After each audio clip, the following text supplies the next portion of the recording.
Hi guys, welcome or welcome back to another video. Thank you guys so much for coming back to another video.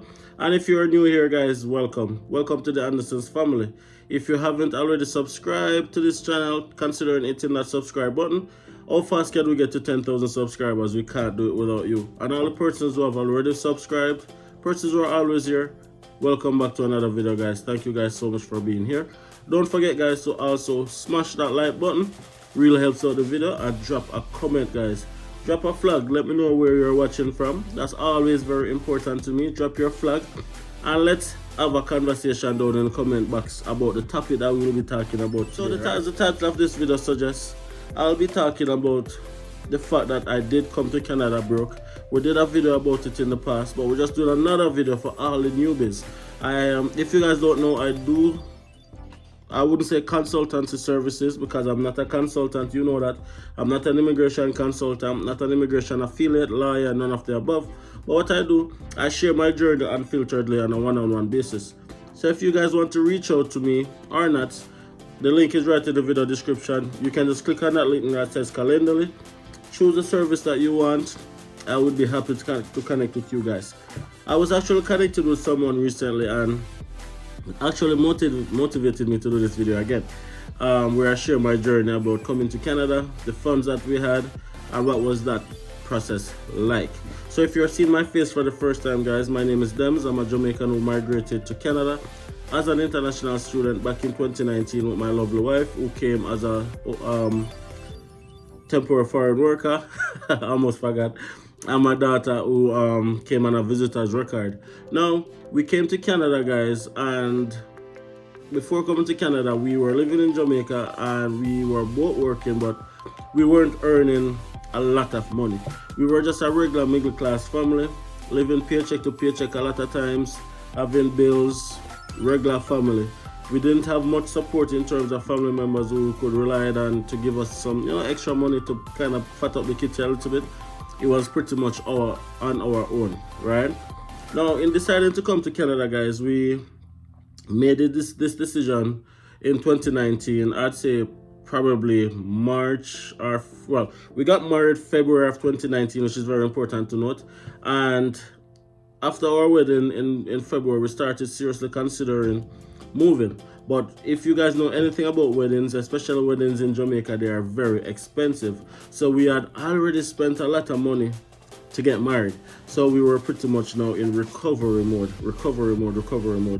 So in February, March, we decided that we're gonna try to study in Canada. Well, me being a student. At first, my wife, Nats, she was the one who was supposed to go to school, but then she didn't have maths and English, which was the prerequisite for the business course that we're thinking of doing. So, that is in the background. She said she's reminding me that she has English CXC. Anything else? But she didn't have maths, so I ended up going to school, and that's how I became the student. Now, very important to note that when we started that journey, or started that mindset in February, March, I didn't have a passport as yet. Malika didn't have a passport, that's our daughter. So I applied for my passport and I got it the 3rd of April, 2019. That was my first passport in my entire life. Now, traveling wasn't really important to me, and that is one of the reasons why I probably didn't have a passport before that time. Or it was just because I was lackadaisical. I don't know, but either way, I got my passport in April, and we submitted my study permit application in May. Now, getting the funds to apply for that study permit. Now, remember, we got married in February, so we would have been starting over. We're not earning a lot of money. So what we had to do, guys, we had to sell a lot of our furniture. We had to sell a lot of our furniture and live on a bare minimum as possible. Now, I'm not gonna lie, we did get support from a couple friends and a few family members where it relates to accumulating the funds. Big respect to all the persons who did support our journey where that was concerned. And that was how we were able to acquire 1.5 million Jamaican dollars, which is really just 15,000 Canadian dollars. Now, that 15,000 Canadian dollars was all we had.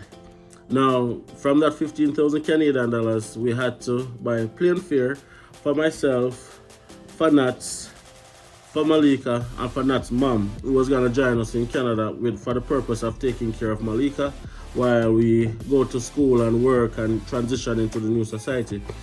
Now, school fee at the time, thankfully, was a lot cheaper than what it is right now for international students, especially at the college that I went to.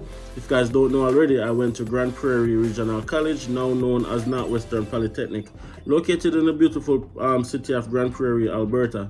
Now, at the time, my school fee was a little less than $8,000 for the year. So my $15,000, $8,000 was reserved for school fee. So that left what? Another $7,000 remaining. So pay the school fee for the year. Before applying for my study permit, we only had $7,000 remaining. And my $15,000 ended up becoming $7,000 after paying my school fee. So that $7,000 was what we had to use to aid our transition, school fee, and all of those stuff.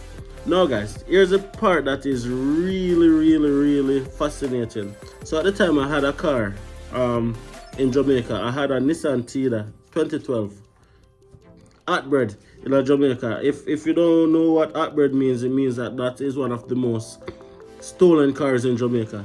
But my plan was to sell that car to get an additional $10,000 because I know I would have needed it to aid with our journey. Because when I checked up the cost for airfare, it ran us close to $3,000, a little less than $3,000. So then that $7,000 then become $4,000. Now there's a lot of other expenses that went into it, and long and short, we just found ourselves spending a lot of money before leaving Jamaica. Because remember now, the goal was to sell the car to get the additional $10,000, and then we would have been good. Long and short, guys, a couple weeks or probably a week or two before leaving, we only ended up with probably 500 Canadian dollars. That's what we had remaining. But the goal was to sell the car. Put up the car for sale, all of those stuff. Got up one morning, this was probably a week before leaving. Car was stolen. Somebody thief a car. I'm laughing about it now, guys, but it was really a very overwhelming trauma, and it was very heartbreaking at the time. Now, no car, but the good thing is, school fee was already paid, airfare was already bought, and we had somewhere to stay initially after landing. That's all we had, with probably $500, which we had to keep spending. And if you guys are in Canada, or if you guys know anything about Canada, $500 is nothing. And bear in mind that $500 had to take us through a week and a half still being in Jamaica anyway. Now, I ended up leaving Jamaica before Nats, because what happened was, by the time her permit was approved, school would have been started already and stuff like that. So I had to come a couple days before her. Now, when I landed, guys, I landed in Grand Prairie, and I'm not exaggerating this at all. When I landed in Grand Prairie, I ended up with 100 Canadian dollars. That's what I had in my wallet at the time.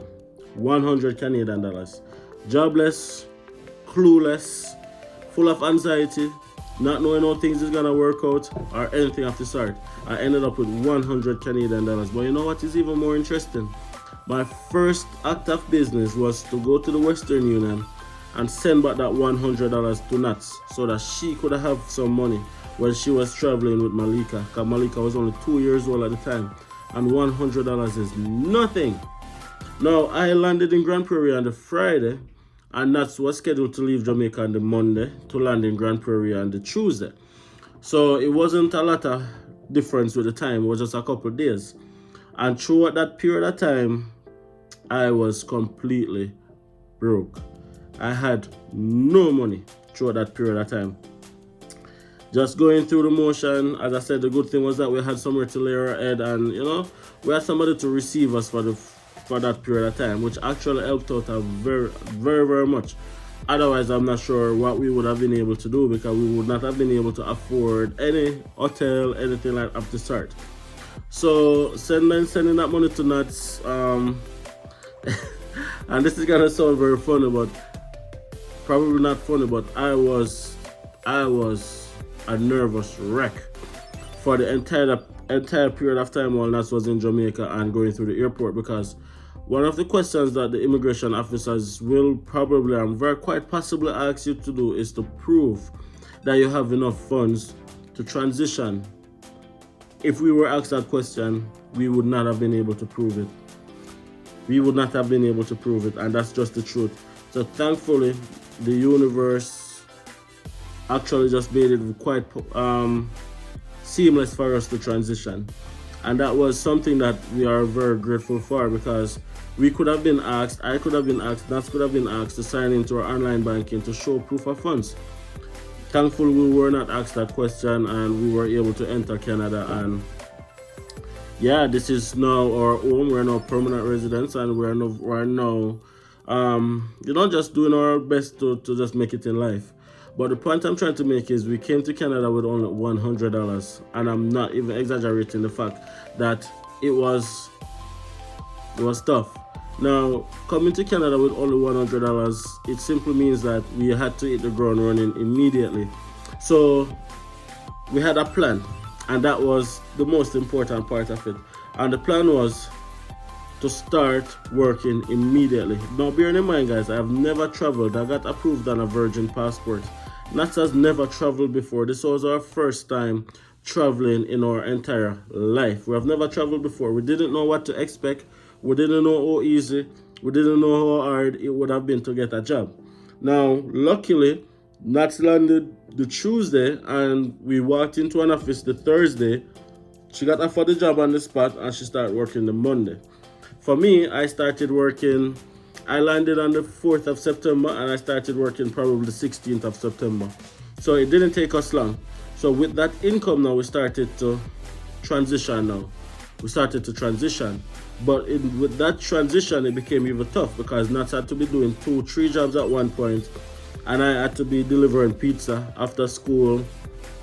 It was just tough throughout that time. Point I'm trying to make is, if it's possible for you to come to Canada with a lot of funds, it would make your transition a lot easier. However, I believe that having a sound plan of action, and a clear vision will make your journey so much easier as well.